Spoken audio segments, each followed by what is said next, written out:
Will that happen? I'm not sure, but we have to try. Oh, are we ready to proceed? Yes, Your Honor. Captain Raymond, I'd like some information for the record. Your first name? Thomas. Date of birth? March 14th, 1981. I am 43 years old.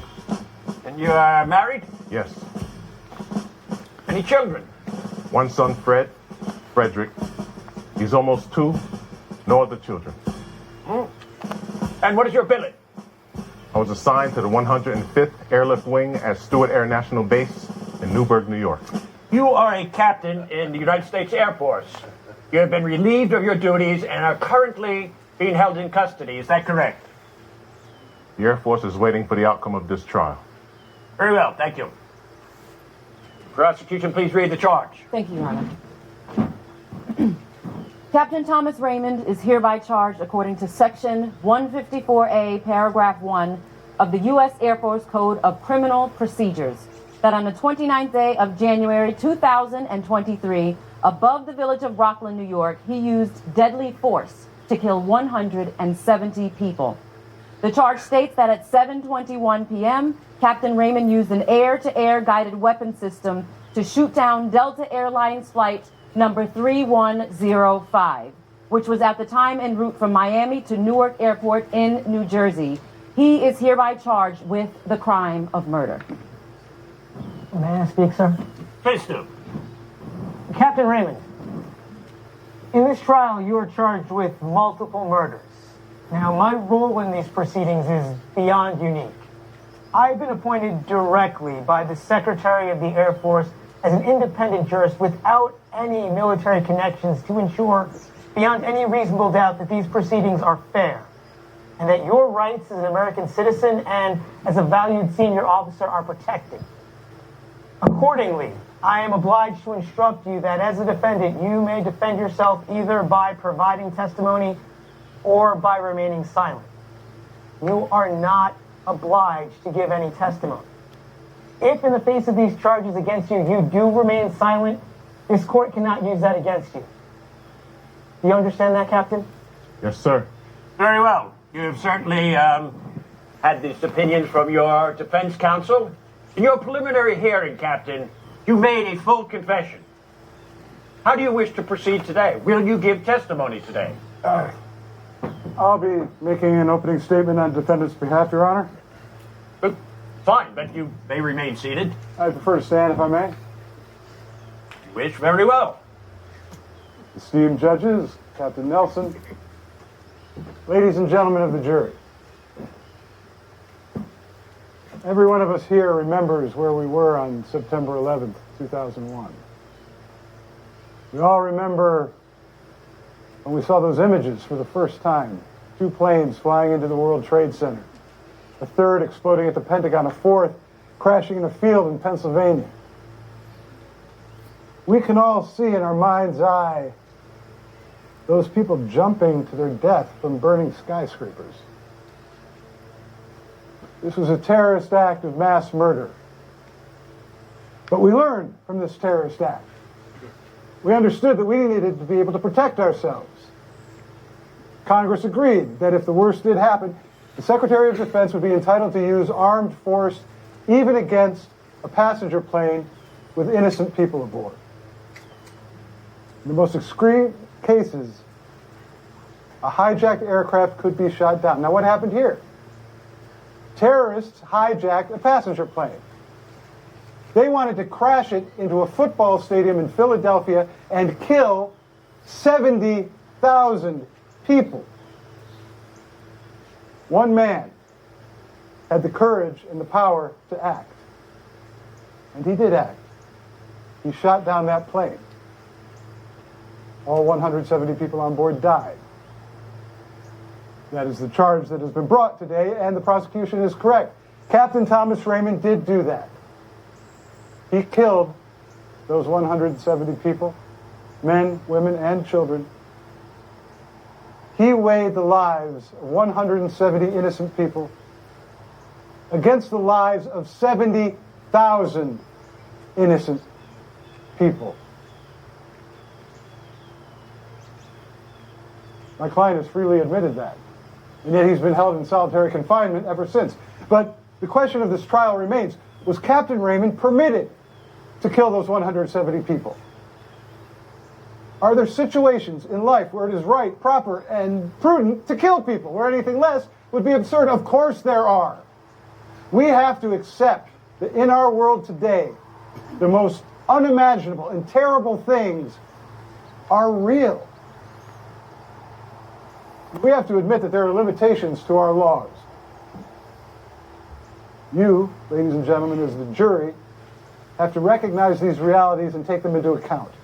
And I'm confident that if you do, and do so fairly, at the end of this trial, you will find Lieutenant Thomas Raymond not guilty. Even though he killed 170 people, you will find him not guilty because he did act. Ladies and gentlemen of the jury, your honors, Captain Nelson, my client accepts the facts of this charge, but it was not murder. The legal conclusion drawn by the prosecution is simply wrong. Captain Raymond, are the facts on which you are charged correct? Yes, sir. Captain, we need to know more about the sequence of events.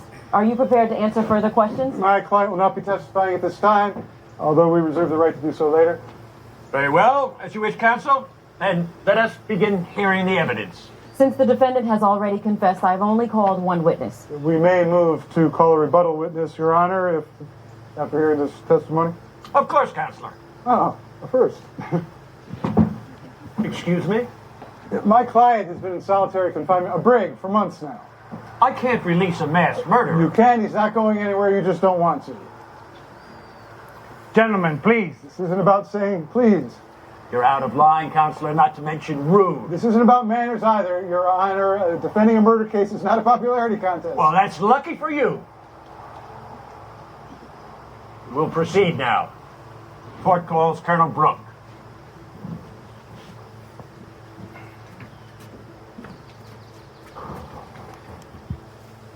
Are you Charles Brooke? Yes, You swear to tell the truth, the whole truth, and nothing but the truth, so help you God. I do.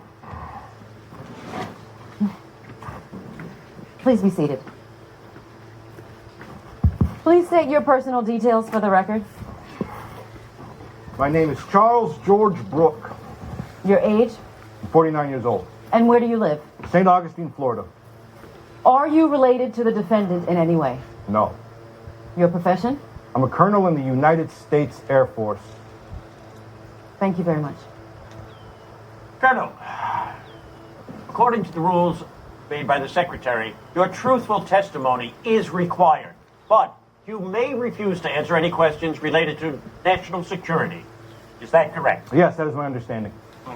If I or anyone else in this courtroom over the course of this trial asks you a question that pertains to state secrets and you are not permitted to answer, you must draw that to our attention. You are not allowed to give any evasive answers. You understand that, Colonel? Yes. We are concerned with January 29th, 2023. Please describe the events of that day. I came in as duty officer at AOC, 1400 hours, our second shift. And what is AOC? Air Operations Center. All North American airspace is supervised by NORAD, the North American Aerospace Defense Command.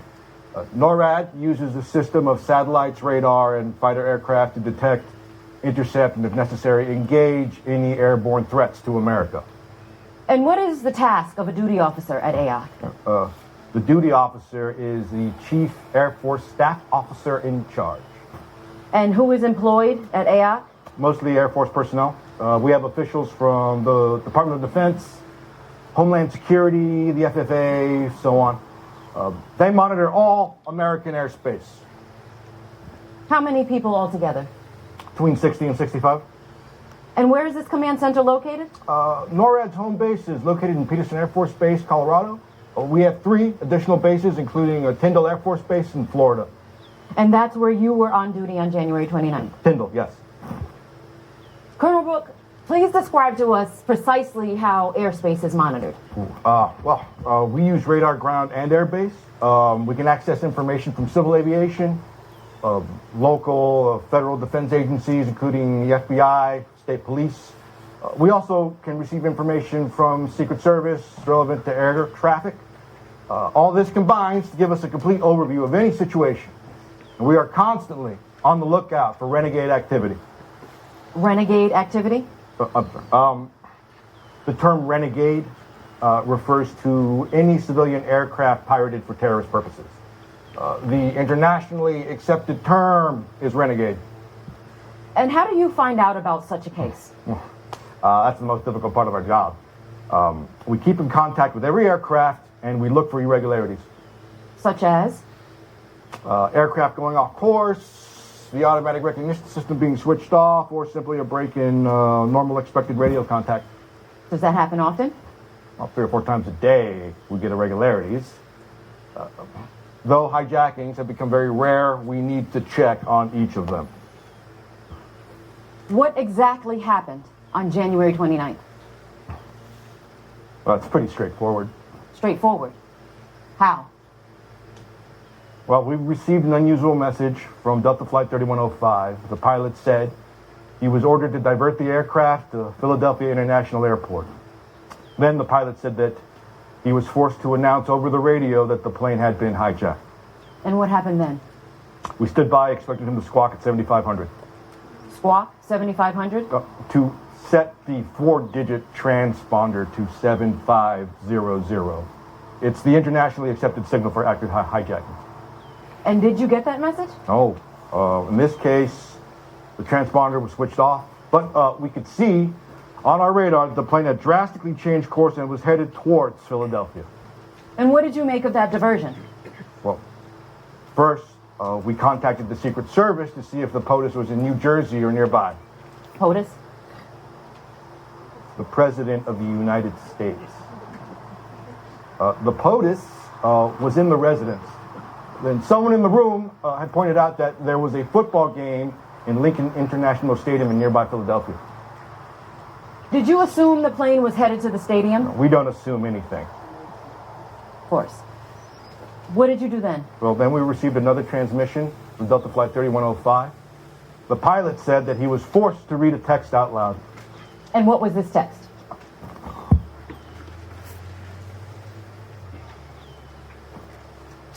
Inshallah, with the grace of God, I have this plane in my power. Rejoice, community of Muslims. The Crusader government of the United States has killed many of our brothers. Now we will kill many of you in return. You are devils. You shall die as we have died. Allah Akbar. And then the pilot said that the terrorists demanded that he crash the plane into the stadium. He was referring to the Lincoln Financial Stadium in Philadelphia, Pennsylvania. There was a sold-out championship football game with over 70,000 in the stadium. You heard him say that on the radio yourself? Yes, it's all recorded. We save every transmission, and I played it on the loudspeaker for everyone to hear. And what did you do then? Well, then I initiated a sequence of calls to all NORAD defense centers, and I contacted the commander of the Air Force, General Samuel Fuller. And who is he? He is the most senior general in the Air Force. I report directly to him. Is that the usual practice? Yes. Please go on. I then ordered that the Rapid Reaction Force be dispatched and to make visual contact with the hijacked plane. Colonel Brooke, what is the Rapid Reaction Force? 2 fighter jets, always on standby. In this case, the fighters from the 105 in Newburgh, New York, were already airborne, and it only took them 7 minutes to reach the aircraft. That's very fast, isn't it? It's normal. Speed is crucial to our orders.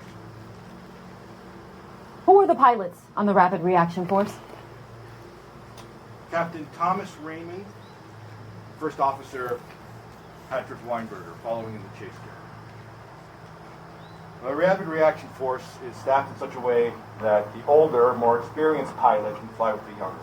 Captain Raymond is 43, Lieutenant Weinberger is 29.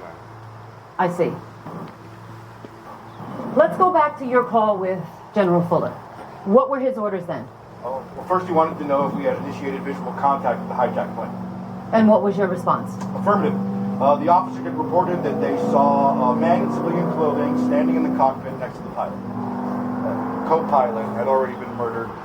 At this point, radio contact was no longer possible as all those devices on the plane had been switched off. And that's what you passed on to the general? Yes. And what were Fuller's orders then? To divert the aircraft and force it to land. What exactly did he say to you? Intervention. The order was intervention, which means that we tried to force the plane off course, interrupt its flight path. At the same time, the flight staff is looking for an airfield to make the landing. We have contingency airfields. So you passed on the order? Of course. Just that one word? Yes. Military language is concise. There's no need for more. Did the hijacked plane react? No, it just maintained its course. And what did you do then? I reported this back to General Fuller along with some additional details. What details? When we were dealing with an Airbus A320 aircraft that, apart from the terrorists, there were 169 souls on board. I informed them of which of those were the flight crew, speed of the aircraft, estimate time of impact, those sorts of things. Details. And where did you get those details? From my colleagues at the command center. There were 108 men, 60 women, 2 children. I had the passenger list right in front of me. The youngest was a girl who was only 4. What orders did you then receive from General Fuller? Well, that took us several minutes. In a case like this, General Fuller needs to speak with the Secretary of Defense and inform him of the situation. It is then the duty of General Fuller to make the Secretary of Defense a proposal. And that is the official regulation. And what did the general propose? In a situation like this, there's a series of steps determined in advance. And what are those steps? Step 1, divert the aircraft. Step 2, fire warning shots. Warning shots. What does that mean? The Secretary of Defense orders the command pilot to fire warning shots. Well, can't the pilots decide that for themselves? To fire warning shots. No, I'm afraid not. Only the Secretary of Defense can issue that order. And did you transmit that order? Yes. And what happened then? That's going to get a little technical, Counselor. Please explain. Pilot's aircraft is equipped with a single-barrel gas-operated 5-chamber revolving cannon made by Mauser. This weapon is mounted on the right wing. It has a fire rate of 1,700 rounds per minute, an air velocity of 2,500 yards per second. So we're dropping about 10 pounds of ammunition in about half a second. It has a range of 3,500 yards and is usually loaded with highly explosive munitions. I pass the order to the Rapid Reaction Force. Controlled bursts. That's what we call it. And who fired those shots? Captain Raymond. He fired a burst from his onboard cannon. It's a mixed load of tracers and conventional ammunition. And what happened next? Would the captain of a civilian aircraft even notice the warning shots? Of course. You could see the smoke. You could hear the shots. You could see the path of the tracers. Was there a reaction of any kind? No. But I may say so myself, warning shots are pretty damn... they're pretty darn impressive. It would take quite a lot not to react. And in your military experience, are there any other ways of interrupting a flight? Besides warning shots and diversion? Yes. I'm afraid not. Anyone else would say the same. And what did you do then? Well, I reported this back to General Fuller. He then proposed to the Secretary of Defense that the plane be shot down.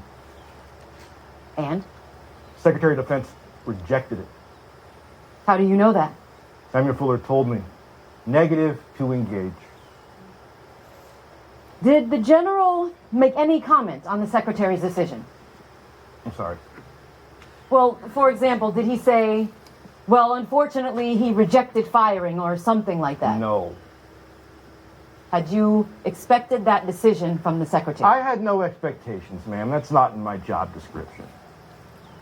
Everyone knew it was a complicated decision. Everyone on that team had talked about it. And then you passed negative to engage onto the pilots. What? That they were not allowed to shoot. Of course. And then what happened? Nothing. Nothing. I don't understand. Please explain.